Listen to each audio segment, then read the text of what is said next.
The healer स्वास्थ्य परिचर्चा show में आपका फिर से स्वागत है। आपके शरीर के कई ऐसे अंग हैं जो आपके लिए आजीवन काम करते हैं, आपको तंदुरुस्त बनाए रखते हैं, लेकिन आपका भी दायित्व है कि अपने उन अंगों का खास ख्याल रखा जाए। आज हम ऐसे ही एक अंग की बात करेंगे जो आपके शरीर के भीतर है और आपके जीवन की, आपकी दिनचर्या की और आपकी सेहत की रक्षा करने का एक महत्वपूर्ण कारक बना हुआ है। आज द हीलर शो में हमारे खास मेहमान हैं डॉक्टर सुशील कुमार जैन जी, वरिष्ठ आंत एवं लीवर रोग विशेषज्ञ हैं, इंडस जयपुर अस्पताल के। स्वागत है सर आपका। थैंक यू, नमस्कार सर। द हीलर शो में लगातार मेडिकल क्षेत्र की तमाम हस्तियां आती रहती हैं। आज खास इसीलिए भी है कि राजस्थान और एम्स दिल्ली का अनुभव प्राप्त एक वरिष्ठ चिकित्सक हमारे बीच में है। एम्स दिल्ली से आपने अपनी यात्रा प्रारंभ की और अब राजस्थान जयपुर को आप सेवाएं दे रहे हैं। आज बात हम कर रहे हैं लीवर की। तो सबसे पहले ज़रूरी है कि लीवर जो शरीर के भीतर है, हमारे महत्वपूर्ण भूमिका निभा रहा है, वो है क्या, काम कैसे करता है, क्या करता है, उसकी भूमिका क्या है हमारे स्वस्थ रहने में? देखिए, लीवर हमारे शरीर का एक बहुत महत्वपूर्ण ऑर्गन है जी। और उसका सबसे मुख्य जो फंक्शन है वो है हमारे पाचन में मदद करना। जी। लीवर हमारे पेट में थोड़ा सा राइट साइड में ऊपर की तरफ होता है और पाचन तंत्र का एक मुख्य ऑर्गन होता है। केवल उसका काम हमारे भोजन को डाइजेस्ट करना ही नहीं, बहुत सारे और भी फंक्शंस हैं जो लीवर में होते हैं। जी। जो सबसे पहला फंक्शन है कि वो पित्त बनाता है, जिसका हम नॉर्मल भाषा में बाइल पित्त बोलते हैं। वो भोजन डाइजेस्ट करने में हमारी मदद करता है। पित्त की थैली में जब होता है, हाँ, विकार हो गया, दोष हो गया, वो शायद इसी से जुड़ा तो बेसिकली पित्त बनता लीवर में है एंड पित्ताशय जिसको अपन गॉल ब्लैडर बोलते हैं उसमें स्टोर होता है। जी। तो जब भी हम भोजन करते हैं या बहुत हैवी मात्रा में भोजन करते हैं तो पित्ताशय से जो पित्त निकलता है वो बनता लीवर में है, स्टोर वहाँ होता है। भोजन जब भी हम करते हैं उसके बाद वो पित्ताशय से खाली होकर आंत में आके भोजन को डाइजेस्ट करने का काम करता है। जी। पहली चीज़। दूसरी चीज़ जो है प्रोटीन्स, हमारे शरीर में जो प्रोटीन्स हैं उसको बनाने में लीवर का बहुत महत्वपूर्ण काम है। हमारे जो ब्लड होता है इसमें प्लाज्मा होता है, वाइट जो ब्लड इसको अपन बोलते हैं, उसमें most of the proteins, even 90% जो प्रोटीन्स होते हैं वो लीवर के द्वारा बनते हैं। जी। और आपकी बॉडी में जो मसल मास में जो प्रोटीन्स होता है उसका ऑलमोस्ट 15% जो पार्ट है वो भी लीवर से जनरेट होता है। पूरा शरीर ही लीवर से चल रहा है। ऐसा नहीं है कि पूरा शरीर लीवर से बन रहा है, but 90% of the part of plasma जो होता है वो लीवर से बनता है। 15% जो बॉडी मास है प्रोटीन्स का वो लीवर से बनता है। जी। और इसमें एक प्रोटीन होता है अल्बुमिन। वो अल्बुमिन बड़ा अच्छा प्रोटीन है, वो हमारे जो ब्लड होता है ना उसको बांध के रखने का काम करता है। जैसे ही आपने देखा होगा कि जैसे किसी की प्रोटीन्स की कमी होती है, उसके शरीर में सूजन आने लग जाती है या पैरों में सूजन आने लग जाती है, पेट में पानी आने लग जाता है, तो बेसिकली वो एल्बुमिन की कमी की वजह से हल्का हल्का सा पानी का रिसाव होता है एंड वो सूजन लाने का काम करता है।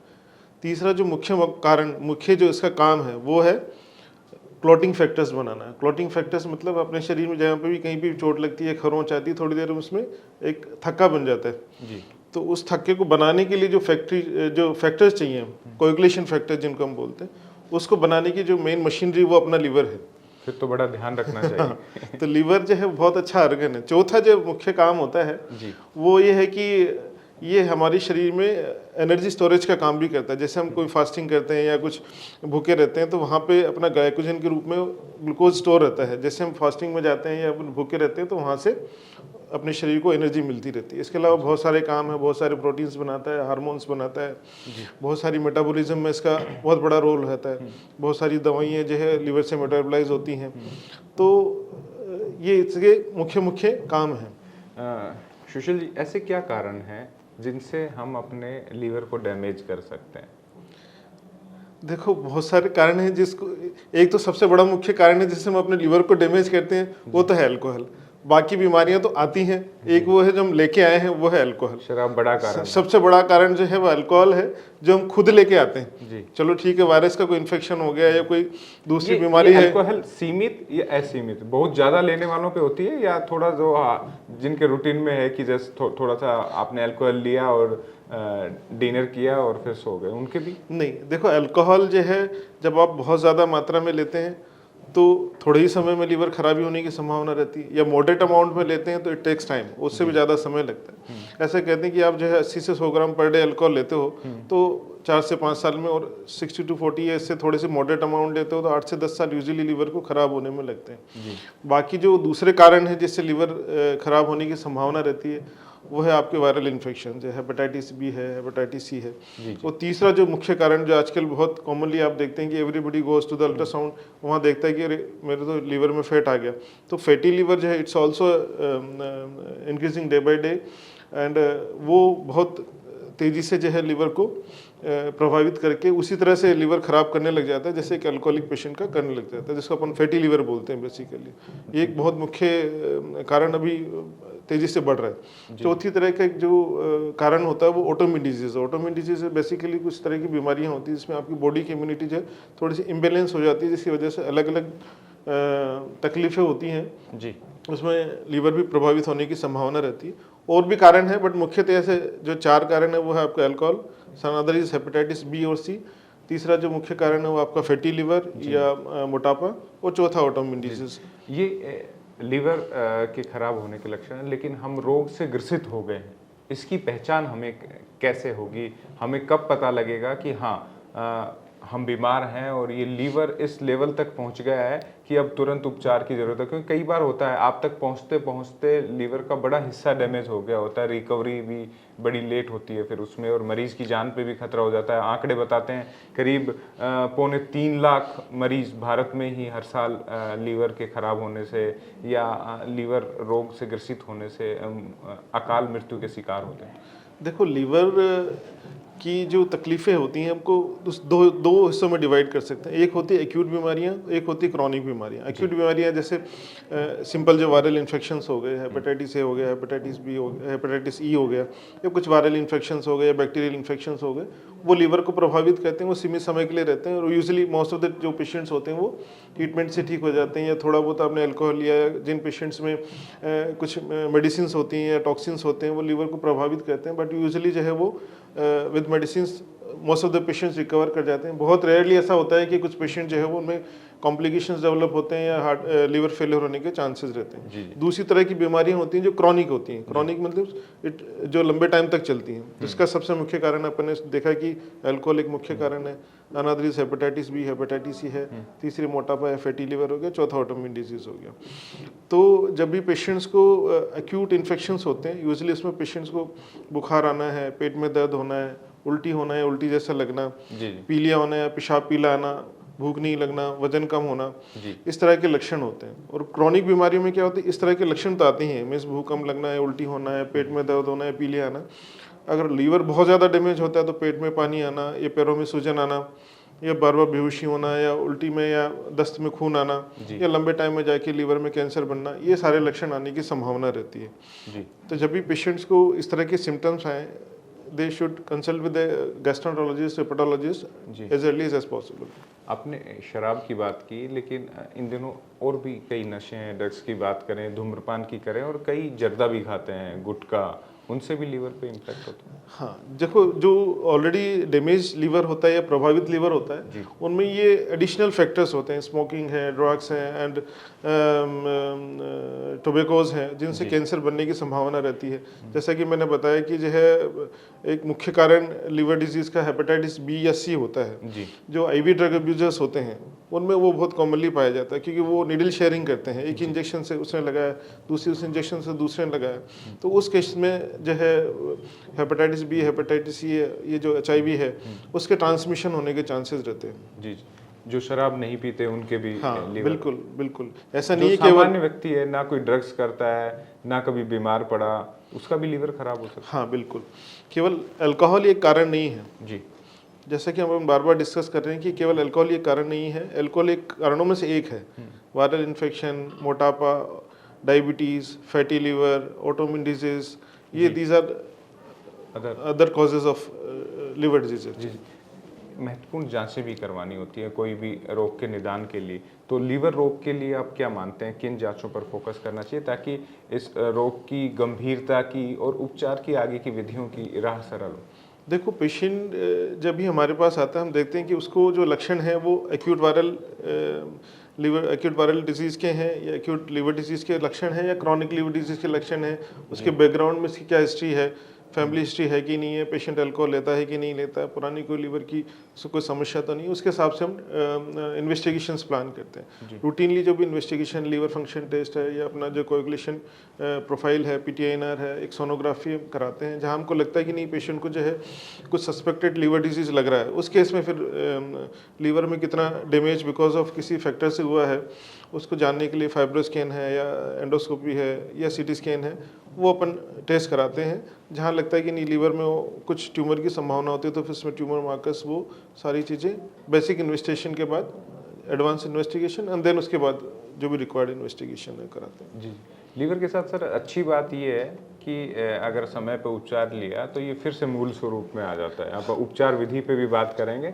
उससे पहले कि कितनी संभावनाएं हैं कि आपका लीवर डैमेज हुआ, लीवर में खराबी हुई और फिर से आप एक स्वस्थ आम इंसान की तरह हो गए, आपका लीवर वैसे ही काम कर रहा है जैसे आपका पहले कर रहा था। देखो हमारा लीवर एक बहुत अच्छा ऑर्गन है, बहुत अच्छा ऑर्गन इन द सेंस कि इसकी दोस्त की तरह है। हाँ हमारे दोस्त की तरह है। ये हमारा जो लीवर है ये बहुत अच्छा ऑर्गन है इन द सेंस एक तो इतने सारे काम करता है जी, ठीक है। दूसरी चीज़ क्या होता है कि इसकी रीजनरेटिव कैपेसिटी यानी इसकी अपने आप को वापस बनाने के या रिप्लेसमेंट की बड़ी अच्छी एक प्रवृत्ति है। बाकी शरीर के किसी ऑर्गन में मुझे नहीं लगता कि ऐसी प्रवृत्ति है कि वो अपने आप को दोबारा बना दे, कि वो लीवर ही ऐसा ऑर्गन है जो वापस रीजनरेट या एक तरह से बोले कि रिप्लेसमेंट हाइपरट्रॉफी की वजह से काफ़ी सारा ऑर्गन्स अपना वापस बना देता है। जी।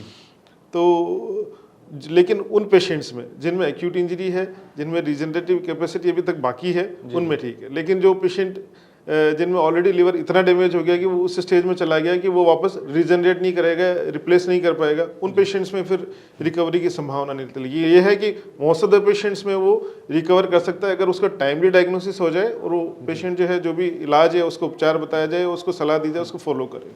सुशील जी, एक छोटा सा सवाल मेरे मन में वापस आ गया। इन दिनों मैं अभी थोड़ी देर पहले कुछ हादसों पे पढ़ रहा था, संसद में एक रिपोर्ट आई। कई बार होता है कि आप दुर्घटनाग्रस्त हो गए हो और लीवर आपका चोट लगने से, कोई वस्तु घुसने से या मतलब ऐसा कट लगने से इफेक्ट हो गया है, पर वो हो गया, तो उसमें कितनी संभावनाएं होती हैं ठीक होने की?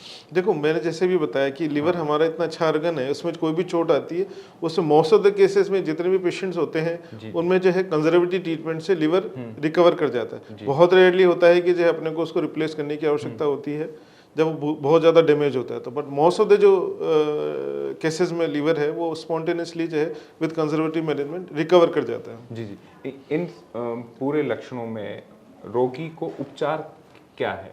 क्या उसे ऑपरेशन कराना पड़ता है, दवाइयों से ठीक हो जाता है, या एक समय के रहते भी अपने आप कुछ खान पान आहार, इनसे क्या उपचार विधि क्या है? देखो लीवर का जो उपचार है वो डिपेंड करता है एक तो उसकी सीरियसनेस कितनी है, मतलब वो कितना ज़्यादा ख़राब है। जैसा कि हमने बताया कि मोस्ट ऑफ द जो एक्यूट इन्फेक्शंस होते हैं या एक्यूट इंजरीज होती हैं वो विद सिम्प्टोमेटिक ट्रीटमेंट या मेडिकल मैनेजमेंट से ठीक हो जाती हैं। क्रॉनिक लीवर डिजीज़ में भी इस चीज़ पर डिपेंड करता है कि उसका कॉज क्या है लीवर डिजीज़ डेवलप होने का और उसकी स्टेज क्या है। स्टेज जानने के लिए जैसा कि मैंने बताया इसका फाइब्रोस्कैन कराते हैं, एंडोस्कोपी कराते हैं, CT स्कैन कराते हैं, ये जानने की लीवर की एक्चुअल में स्थिति क्या है। अगर अर्ली स्टेज में लीवर है तो इट विल पेशेंट जो है आराम से नॉर्मल लाइफ जीता है। हाँ ये है कि एक स्टेज से आगे चला गया कि नहीं अब वो अपने आप को रिप्लेस नहीं कर पाएगा, रीजनरेट नहीं कर पाएगा, तो इन दैट केस जो है फिर पेशेंट को लीवर ट्रांसप्लांट की आवश्यकता पड़ती है। अदरवाइज जिन पेशेंट्स में एक्यूट इंजरीज होती हैं उसमें मोस्ट ऑफ द पेशेंट्स में जो है कितना परसेंटेज इसका तय है मेडिकल भाषा में अगर बात करें कि इतना तक लीवर खराब है तो आपको रिप्लेसमेंट कराने की जरूरत नहीं है वरना वैसे हो जाए? देखो दो तरह की बीमारियां होती है, compensated liver disease, decompensated liver disease. अगर हम कॉमन डाटा लेके चलते हैं तो जिन पेशेंट्स में 80% से ज़्यादा लीवर खत्म हो जाता है उन पेशेंट्स में जो है ये संभावना रहती है कि उनको अपना लीवर बदलवाना ही पड़ेगा, जिसकी वजह से पेट में पानी आना या बार बार उल्टी में दस्त में खून आना या बार बार बेहोशी आने के लक्षण रहते हैं। उन पेशेंट्स में लीवर रिकवर नहीं करता, उन पेशेंट में फिर आपको लीवर ट्रांसप्लांट के बारे में विचार करना पड़ता है। सर खराब लीवर, जैसे अच्छा लीवर आपका दोस्त है लेकिन खराब लीवर बहुत सारी परेशानियां, बीमारियां भी लेकर आता है, क्योंकि एक पूरा सिस्टम है आपके शरीर के अंदर का वो प्रभावित होता है। आपको जरूरी पोषण आपके शरीर के अंदर से जो मिलना चाहिए वो नहीं मिल पाता, बहुत सारी आंतरिक जो रिसाव है उसमें दिक्कत आ जाती है। तो क्या क्या बीमारियां हैं जो एक खराब लीवर की वजह से अन्य हो सकती हैं? देखो हमारे शरीर के जो ऑर्गन्स होते हैं वो आपस में विद सिनर्जी और कोऑर्डिनेशन से काम करते हैं। जी। केवल एक ऑर्गन खराब हो गया इसका मतलब नहीं कि उसका प्रभाव दूसरे ऑर्गन्स पर नहीं आएगा। जी। जब भी हमारे पास लीवर डिजीज़ के पेशेंट्स आते हैं, क्योंकि मैंने आपको बताया कि लीवर बहुत सारे फंक्शंस करता है, ठीक है। तो आपकी ब्लड की सफाई करता है, प्रोटीन्स बनाता है, आपकी जो गैसेस होती हैं उसको यूरिया में कन्वर्ट करता है। तो जब भी लीवर वाले पेशेंट्स आते हैं जो एंड स्टेज में होते हैं या जिनकी अंतिम स्टेज ऑफ लिवर होती है, उसमें फिर आपकी किडनीज पर असर आने की संभावना रहती है, या ब्रेन पर असर आने की संभावना रहती है, या लंग्स में पानी भरने की संभावना रहती है। तो जब भी लीवर बहुत तेज़ी से डैमेज होता है या बहुत ज़्यादा डैमेज होता है तो बाकी ऑर्गन्स जो हैं वो साथ के साथ प्रभावित होते हैं। मेल फीमेल का भी कोई रेशो है क्या इसमें, महिलाओं में पुरुषों में, किन में ज़्यादातर लीवर खराब होने की आशंका रहती है? और ऐसा depends upon the actually aetiology. Usually autoimmune disease females में ज़्यादा कॉमन होती हैं। इंडिया में अल्कोहल यूजुअली पुरुषों में ज़्यादा अपने को देखने को मिलता है कि वो यूज़ करते हैं, तो उन लोगों में ज़्यादा लिवर डिजीज़ डेवलप होने की संभावना रहती है। एक छोटा सा सवाल इसी से भी जुड़ा हुआ है कि अब लाइफ थोड़ी शहरीकरण की ओर बढ़ रही है, हम मॉडर्न हो रहे हैं, तो हमारा फूड भी चेंज हो रहा है। हेल्दी जो लाइफ स्टाइल है वो थोड़ा फास्ट फूड के चक्कर में बिगड़ रही है, तो उसका भी लीवर पे इम्पैक्ट? बिल्कुल। देखो, एक लीवर का सबसे जो इमर्जिंग कॉज हम पहले भी देख चुके हैं, फैटी लीवर। जी। ठीक है, ये जो फास्ट फूड होते हैं, जंक फूड्स होते हैं, वो उनसे आपके जैसे शरीर में चर्बी जमा होती है वैसे ही आपके लीवर में चर्बी जमा होती है, जिसको कि अपन आम भाषा में फैटी लीवर बोलते हैं। तो उसकी वजह से धीरे धीरे लीवर में फैट जमा होने की वजह से इंजरीज होती हैं, और लॉन्ग टर्म में जाके वो उसी तरह से बिहेव करती हैं जैसे एक अल्कोहलिक पेशेंट के लिए लीवर खराब होने की संभावना रहती है। इसलिए उसको अपन नॉर्मल भाषा में non alcoholic fatty liver disease बोलते हैं। आजकल उसको metabolic associated fatty liver disease बोलते हैं। तो ऑलमोस्ट वो वैसे ही बिहेव करती है लॉन्ग टर्म में जाके। तो अगर फिजिकल एक्टिविटी आपकी नहीं है, आप बहुत ज़्यादा जंक फूड खाते हैं या फास्ट फूड खाते हैं, बहुत ज़्यादा फैटी फूड खाते हैं, तो जैसे बॉडी में चर्बी जमा होने की संभावना रहती है वैसे ही लीवर में चर्बी जमा होने की संभावना रहती है। लीवर का कोई एज फैक्टर भी है क्या इस एज में आके कोई, या क्योंकि वयस्क जो 5 हैं उनमें से एक के लीवर से जनित बीमारियां हैं, पूरे अगर सिनेरियो की बात करें तो हर 3 में से एक को दिक्कत है, तो क्या एज फैक्टर भी है क्या? यूजली एज के अनुसार जो है आपके सारे ऑर्गन्स पे प्रभाव आता है। जैसे जैसे हमारी एज बढ़ती है आपकी मांसपेशियां कम होती है, फेट का डिपोजिशन बढ़ता है। बट अगर आप फिजिकली एक्टिव हैं, आप अल्कोहल का इस्तेमाल नहीं करते हैं, बहुत ज़्यादा जंक फूड या फैटी फूड्स नहीं खाते, तो आपका लीवर स्वस्थ रहता है। डेफिनेटली एज के अनुसार थोड़ा सा चेंजेस आते हैं, बट ऐसा नहीं है, बहुत सारी चीज़ें हैं जो साथ में लीवर को प्रभावित करती हैं। जी it's not only age actually. बिल्कुल। डायबिटिक पेशेंट भी इन दिनों बढ़ रहे हैं, और लीवर खराब होना और डायबिटिक पेशेंट होना, इन दोनों की अगर जब हम बात करें तो खतरा कितना रहता है? देखो, डायबिटिक पेशेंट्स में ऐसा नहीं है कि केवल पेशेंट को जो है अपना ब्लड शुगर ही कंट्रोल करना होता है, क्योंकि डायबिटीज़ अपने आप में एक मेटाबॉलिक डिसऑर्डर है, एंड ये मल्टी सिस्टम डिसीज़ है, बहुत सारे सिस्टम को प्रभावित करती है। आपके लीवर को भी प्रभावित करती है, हार्ट को भी करती है, आइस को भी करती है, नर्व्स को भी करती है। तो डेफिनेटली इसका असर जो है लीवर पर भी आता है, क्योंकि डायबिटिक पेशेंट्स में लीवर में फैट जमा होने की संभावना ज़्यादा होती है। Most of the diabetic patient वो ओबीज होते हैं। जी जी। ऐसा नहीं है कि केवल मोटे लोगों में ही फैट जमा होता है या मोटे लोगों में ही डायबिटीज़ होती है, पतले लोगों में भी होती है, लेकिन मोटे लोगों में थोड़ा सा डायबिटीज़ की संभावना ज़्यादा रहती है, उनमें मेटाबॉलिक सिंड्रोम ज़्यादा होता है, तो उनमें लीवर में फैट जमा होने की संभावना ज़्यादा रहती है। तो लॉन्ग टर्म में उनमें लीवर पर असर आने की संभावना भी ज़्यादा रहती है। जी जी। डॉक्टर के पास कब जाना चाहिए इस पूरे मसले में, और डॉक्टर का चयन भी कैसे करें? बेहद इम्पोर्टेंट विषय हो जाता है कि ये बीमारी जितनी कॉमन है उतनी ही गंभीरता भी लिए हुए है। तो कब आपको लगे कि हाँ अब तो डॉक्टर के पास जाना ही चाहिए? देखो, जब भी आप अपने यूजुअली हम हर पेशेंट को या एवरीबडी आजकल इतना वैसे भी अपने स्वास्थ्य से अवेयर हो गया कि वो साल में अपना एक हेल्थ चेकअप तो कराता ही है। जी जी।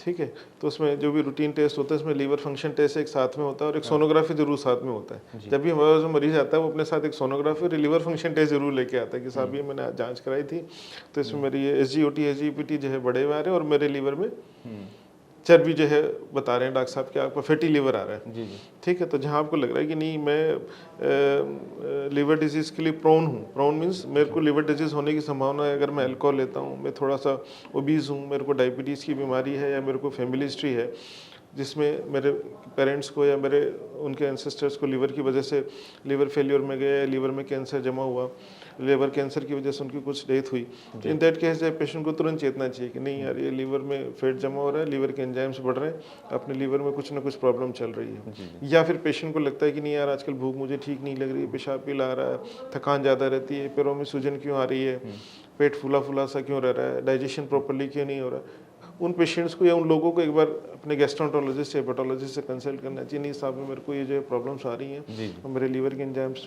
बढ़ रहे हैं, मेरी फैमिली हिस्ट्री ये है या मेरी जो हैबिट्स ये हैं। अनुवांशिक रोग भी है क्या? हाँ जी बिल्कुल, बहुत सारी बीमारियाँ होती हैं जो जेनेटिकली, जैसे आपने डायबिटीज़ बताया जी, ठीक है, डायबिटीज़ अपने आप में एक अनुवांशिक मान सकते हैं, मेटाबॉलिक सिंड्रोम है, उसमें एक फैमिली या जेनेटिक्स का भी रोल होता है। बहुत सारी बीमारियां होती हैं जो लीवर को प्रभावित करती है, जैसे हमने ऑटोइम्यून डिजीज के बारे में बात किया जिसमें आपकी इम्यूनिटी थोड़ी सी इम्बेलेंस रहती है, और कुछ जेनेटिक डिजीजेज होती हैं, अल्फा 1 एंटीट्रिप्सिन डेफिशिएंसी है, सीलिक डिजीज है, ये बहुत सारी जेनेटिक बीमारियाँ होती हैं जो लीवर को एक्सक्लूसिवली प्रभावित करती हैं। जी, हम अगर उपचार के बाद कोई अगर ऑपरेशन हुआ है या फैटी लीवर है, वो दवाइयों से उपचार ले रहा है, तो उसके बाद केयर कैसे करें अपनी, उस पर भी हम बात कर लेते हैं द हीलर शो में। ज़रूरी भी है इस बारे में बात करना। बहुत सारे जो मरीज़ हैं वो चिकित्सक से एक बार उपचार लेते हैं और वापस अपनी आम जिंदगी में चले जाते हैं, उसके बाद डॉक्टर से संपर्क हो सकता है कम हो, लेकिन वो स्वस्थ रहें। एक सर इस पर भी आप बताइए। देखो सबसे इम्पोर्टेंट चीज़ है कि बीमारी को आने नहीं दें, prevention is better than cure, ठीक है। तो मैंने आपको शुरू में बोला था कि लीवर हमारा बहुत ही अच्छा ऑर्गन है, जी जी। एक तो इतने सारे काम करता है, और दूसरा है कि उसका रीजनरेशन बड़ा अच्छा होता है कि इंजरी हो गई कोई नहीं, आप उसको थोड़े दिन कंजर्वेटिव पर रखो, अपने आप कर जाएगा। मोस्ट ऑफ द पेशेंट जो है वो जिनको एक्यूट इंजरी है या थोड़ी बहुत भी इंजरी है तो हम उसको कंजर्वेटिव ट्रीटमेंट पर रखते हैं, तो मोस्ट ऑफ द पेशेंट्स में वो रिकवरी हो जाती है, बशर्ते वो जो सलाह दी गई उसको फॉलो करें। जी। तो prevention is better than cure. जैसे हमने बार बार चर्चा की कि कुछ वायरल इन्फेक्शंस होते हैं जो लीवर को प्रभावित करते हैं, हेपेटाइटिस ए है, बी है, सी है, ई है, इसमें से 2 वायरस हैं, हेपेटाइटिस ए और बी, उनका टीका लगता है, बहुत सस्ता आता है, बहुत महंगा नहीं आता है आजकल। तो क्या वो उसमें आ गया है अपने आपके कार्ड में ही दर्ज हाँ हो जाता कार्ड है में, वो बच्चे पहले का। बच्चे के तो वो, लेकिन जो पुराने लोग थे उनको हेपेटाइटिस ए या बी का टीका नहीं लगता था, तो उसका टीका अवेलेबल है, वो आराम से आप लगवा सकते हैं, उससे आपका उपचार रहेगा। First thing. सेकंड थिंग जो आपको लगता है कि आपको डायबिटीज़ है, ओबेसिटी है, या आपको फैमिली हिस्ट्री है मेटाबॉलिक सिंड्रोम की, तो आपको जो चीज़ आपके शरीर में चर्बी बढ़ाती है या आपको वज़न ज़्यादा है तो वज़न कम करना है। तीसरी चीज़ अगर डायबिटीज़ है उसको कंट्रोल रखना है। तीसरी सबसे इम्पोर्टेंट चीज़ जो है वो अल्कोहल। अल्कोहल आपको बंद ही करना है, ठीक है ना। वो एक बार इंजरी शुरू हो गया तो it's very difficult to control, बड़ा मुश्किल होता है ऐसे। उस पर भी बात कर लेते हैं, क्योंकि अक्सर मरीज आपके सामने आते होंगे तो परिजन कहते होंगे कि हम तो बहुत बार समझा चुके हैं, तो वो आदत भी छोड़ें, क्योंकि बार बार एक नशे की लत होती है। उसको भी कैसे छोड़ें? एक छोटे से एक आपका एक्सपर्ट ट्रिप ले लेते हैं। बड़ी संख्या में जो हमारे दर्शक हैं उनके लिए भी इम्पोर्टेंट है कि भाई मरीज है, लीवर खराब है, लेकिन वो बार बार शराब की तरफ अपना ध्यान लगा रहा है, उसको कैसे रोकें? देखो जो लीवर वाले पेशेंट्स होते हैं जो अल्कोहल की वजह से हमको लगता है कि इसका लीवर प्रॉब्लम हो रहा है या आगे जाके इसको लीवर ख़त्म हो जाएगा और उसको ट्रांसप्लांट की आवश्यकता होती है, यूजली हम उसको काउंसिल करते हैं कि भाई आपकी स्टेज ऑफ लीवर डिजीज़ ये है, आप इस स्टेज में आ गो, अगर आपने नहीं छोड़ा तो आप इस स्टेज में चले जाओगे तो फिर आपको लीवर बदलवाने की आवश्यकता पड़ेगी। फर्स्ट थिंग, कुछ मेडिसिन होती हैं जो पेशेंट को हम देते हैं ताकि उसकी जो है उसके लिए क्रेविंग कम हो। इसके अलावा कुछ डी एडिक्शन सेंटर या रिहेबिलिटेशन सेंटर्स होते हैं जिनसे हम पेशेंट को काउंसिल कराने के लिए बोलते हैं कि नहीं आप इनको थोड़े दिन वहाँ भर्ती कीजिए रिहेबिलिटेशन सेंटर्स पे या डी एडिक्शन सेंटर्स पे, ताकि जो है वो उस चीज़ को छोड़े। बिकॉज पेशेंट को उस चीज़ की गंभीरता नहीं समझ में आती, उसकी क्रेविंग इतनी ज़्यादा होती है, समटाइम्स इतनी डिपेंडेंसी होती है कि it's very difficult for them to quit the alcohol. In that case फिर हमको मेडिसिन से या डी एडिक्शन सेंटर पे या रिहेबिलिटेशन सेंटर पे उसको उनको एडमिट करके और उसको पॉजिटिवली उसके लिए काउंसिल करना पड़ता है। और सबसे ज़रूरी ये भी है कि जिस मरीज का लीवर खराब है वो अपने आत्मबल को भी मजबूत करे, क्योंकि सबसे महत्वपूर्ण व्यक्ति वही है। सुशील कुमार जैन जी, एक महत्वपूर्ण विषय हम दर्शकों के लिए अगली चर्चा के लिए छोड़ के जा रहे हैं, वो है लीवर ट्रांसप्लांट। एक बड़ा विषय है, विस्तृत चर्चा करेंगे, क्योंकि बड़ी संख्या में ऐसे मरीज हैं जिन्हें लीवर ट्रांसप्लांट के लिए जो डोनेट है, जो एक तरीके से दानदाता हैं जो अपने अंग को डोनेट करते हैं, या बड़ी संख्या में जैसे दुर्घटनाएं होती हैं तो परिजन सहमति दे देते हैं, इन लोगों को कैसे इनका लीवर काम में लेकर उपयोग में लिया जा सकता है लोगों को स्वस्थ करने के लिए जो लीवर जनित समस्याओं से, विकारों से जूझ रहे हैं। Doctor Sushil Kumar Jain ji, thank you so much the healer show में जुड़ने के लिए। थैंक यू, आपने बुलाया। जब हम इस लीवर की बीमारी के बारे में चर्चा करते हैं तो हमें बड़ा अच्छा लगता है कि बिकॉज लीवर के बारे में लोगों को पता नहीं है। जब वो लीवर ख़त्म हो जाता है और लीवर की डिजीज़ बहुत एडवांस हो जाती है, उस कंडीशन में अगर मरीज आता है तो फिर उसको काउंसिल करना मुश्किल होता है। जैसे कि आपने बताया कि जो है आप लोगों को अवेयर कर रहे हो कि भी आप ऑर्गन डोनेशन में इंटरेस्ट लें, लेकिन इतने ऑर्गन्स हमको इतना इंडिया में अभी अवेलेबल नहीं है, इतनी अवेयरनेस नहीं है कि जो है एवरीबडी थिंक्स ऑफ कि नहीं मुझे ऑर्गन डोनेट करना है। तो इस हो सकता है कि आपके इस प्रोग्राम से लोगों में अवेयरनेस जागे कि नहीं हमको ऑर्गन डोनेशन करना है, कि हो सकता है कोई इंसान हो जिसको लिवर की या किडनी की या और किसी ऑर्गन की आवश्यकता हो, बिल्कुल, तो वो शायद उसके लिए जागरूक हो तो ज़्यादा लोग ऑर्गन डोनेशन करें। जी सर, आपको बहुत बहुत धन्यवाद। अपील का आपका असर भी देखने को मिलेगा, लोग अब जागरूक भी हो रहे हैं और किसी का जीवन बचाने से बड़ा पुण्य संभवतः कोई भी नहीं। तो द हीलर शो में फिलहाल के लिए इतना ही। अंकित तिवारी लेता हूं विदा, फिर होगी आपसे मुलाकात खास और अहम शख्सियत के साथ। नमस्कार।